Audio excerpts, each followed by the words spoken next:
Sean todos muy bienvenidos a esta cita que tenemos cada día con nuestro poderoso Dios, en la cual aprendemos a través de su palabra todo lo que Él quiere para nosotros, esos grandes tesoros que nos llevarán a la vida eterna.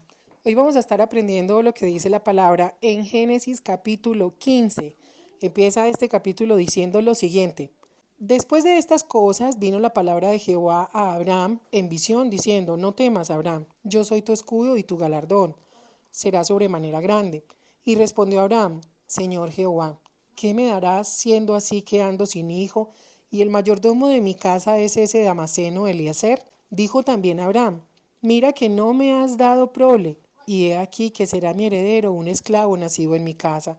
Luego vino a él palabra de Jehová diciendo: No te heredará este, sino un hijo tuyo será el que te heredará.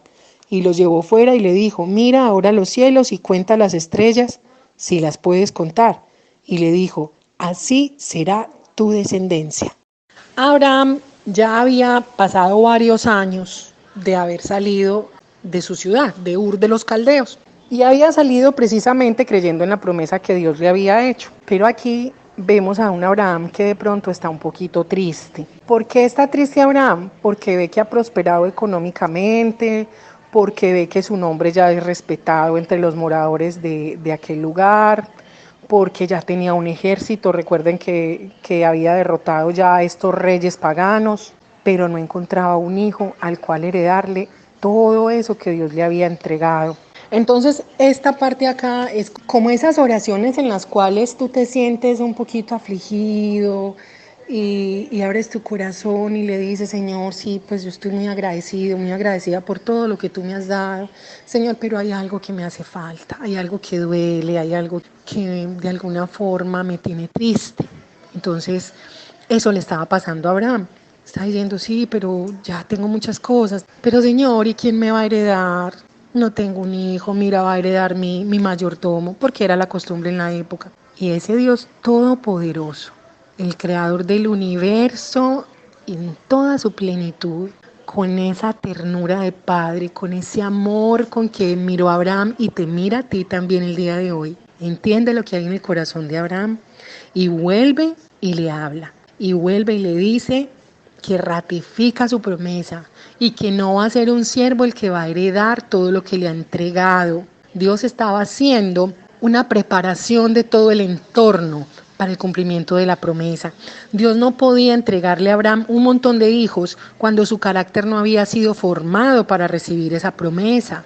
Recuerden que Abraham venía de una tierra donde era lo más normal del mundo entregar el primogénito al dios Moloch, o a Astarot, o a Astarte, o a toda esa cantidad de dioses paganos, que si pudiéramos mirar, realmente eran como chimeneas, con alguna forma de bicho raro. Y en esas chimeneas eso tenía unas bocas grandes, y en esas chimeneas lanzaban a los primogénitos para ofrecerlos en holocausto a esos dioses paganos, ¿sí? Abraham necesitaba desaprender esas costumbres, porque imagínense ustedes donde Dios le hubiera entregado el primogénito y Abraham en agradecimiento lo hubiera quemado para agradar a Dios. No, nosotros recibimos promesas, tú tienes promesas, tienes propósitos que Dios te entregó, pero para que eso se cumpla, tú tienes que ser formado, moldeado, preparado. Tienes que desaprender y volver a aprender de acuerdo a la forma de Dios, no a tu manera, no a cómo te educó tu familia o como dice tu cultura que tiene que ser. Tienes que hacerte a la imagen del Dios vivo. Y eso era lo que le estaba pasando a Abraham en este. Miren esa ternura del Dios Todopoderoso. Le dice: no, Abraham, tranquilo, el que te va a heredar es tu hijo, el que yo te voy a dar. Y lo invita a que miren las estrellas. Qué rico uno tener esa relación con Dios cuando estés triste. Yo siempre le digo a mis hijas, cuando estén tristes, cuando yo ya no esté, siempre que se sientan perdidas, en la noche salgan y miren las estrellas, porque cada una de ellas representa las promesas que Dios le hizo a Abraham y se las cumplió. Y esas promesas siguen vigentes para ti y para mí. Cada vez que te sientas perdido, mira las estrellas. Son la imagen visible del Dios invisible.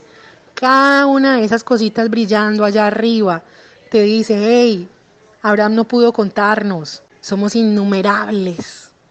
aún con la tecnología que existe hoy, aún con el conocimiento científico tan avanzado. Mira, los astrónomos, la NASA no sabe a ciencia cierta cuál es el número de las estrellas. Solamente pueden hacer un cálculo aproximado. Ni siquiera saben cuál es el fin del universo. La ciencia tiene que reconocer que el universo es tan misterioso que es infinito. Y miren lo que sucede en el corazón de Abraham. Versículo 6. Y creyó a Jehová y le fue contado por justicia. Cuando tú hablas con Dios, pueden haber momentos de tristeza, de duda, de perder la paz, de querer tirar la toalla. Esos momentos siempre van a existir, porque nuestras emociones nos juegan malas pasadas, porque este corazoncito humano se desanima muy fácilmente. Pero cuando tú tomas ese sentimiento que te roba la paz y lo hablas con Dios y eres sincero con Él y le dices por qué estás enojado, triste, decepcionado, aburrido, angustiado, con ganas de morirte incluso, porque a esos extremos los lleva a uno las situaciones en la vida, tu fe vuelve a reavivarse, porque Dios te va a hablar siempre. Cuando tú oras, Dios te va a hablar de múltiples maneras.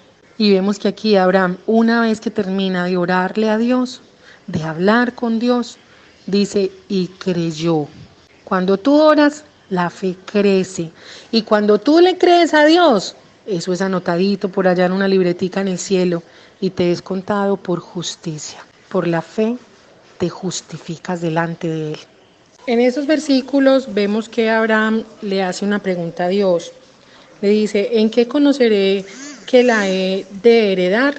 Le está pidiendo directrices, le está pidiendo instrucciones. Recuerden que Abraham venía de un sistema religioso babilónico en el cual los dioses nunca entraban en contacto con sus siervos. Simplemente se limitaban a llevarle flores o holocaustos o cosas a un muñeco de yeso, y estos obviamente no tenían el poder para interactuar.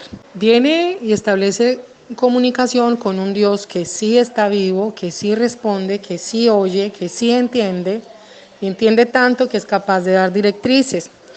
Dios empieza a responderle de una forma impresionante, le muestra todo lo que va a ser la historia de la descendencia de Abraham hasta siglos posteriores. Miremos qué sucede acá.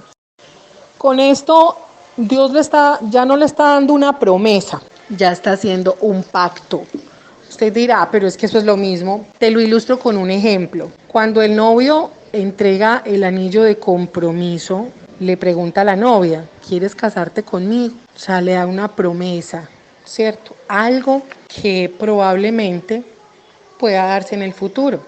Esa es una promesa. Pero cuando ese mismo novio está en el altar juramentando que acepta a esa novia a la cual le había prometido, la acepta como esposa, ya eso se convierte en un pacto, una alianza que es indivisible.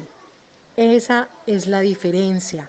Con este holocausto que se ofrece acá, que nos está ilustrando la palabra de Dios, se empieza a sellar ese pacto entre Abraham y Dios. Otro de los nombres de Dios que reciben las Sagradas Escrituras es Dios de pactos. Para entender un poquito lo que está pasando aquí, quiero explicarles algo. En aquella época, Abraham era considerado un extranjero en esta parte de la tierra en la cual él habitaba. Recuerdan que él, si lo pusiéramos en términos modernos, digamos, tenía cédula de Babilonia, ejemplo, y quería ir a exigir derechos o pensaba ser dueño más bien de tierras que eran diferentes a su país. Bueno, eso no era posible de acuerdo a la normatividad de aquel entonces. Dios le está diciendo a Abraham, le está prometiendo algo que sobrepasa la lógica humana, algo que estaba por encima de las leyes humanas de aquel entonces, y le está diciendo, te voy a entregar esta tierra. Abraham se sorprende, por eso es que él empieza a pedir directrices de, bueno, ¿y esto cómo va a ser? ¿Yo qué debo hacer? Y Abraham, Dios le dice, la primera instrucción es que ofrezca un holocausto. Y vemos que le da instrucciones exactas de qué era lo que tenía que hacer, qué tipo de animal, qué cantidad, cómo debía hacer las cosas. Dios te va a dar promesas muy grandes, sí, pero también va a exigir de ti compromisos completos, porque tú no puedes pretender reclamar derechos sin cumplir deberes. Si te gusta lo que aprendiste, te invito a que te suscribas, a que le des like y que actives la campanita para recibir nuestras notificaciones. Como siempre, ha sido un gusto compartirles en este día de las grandes proezas que nuestro gran Dios hizo, hace y seguirá haciendo. Hasta pronto.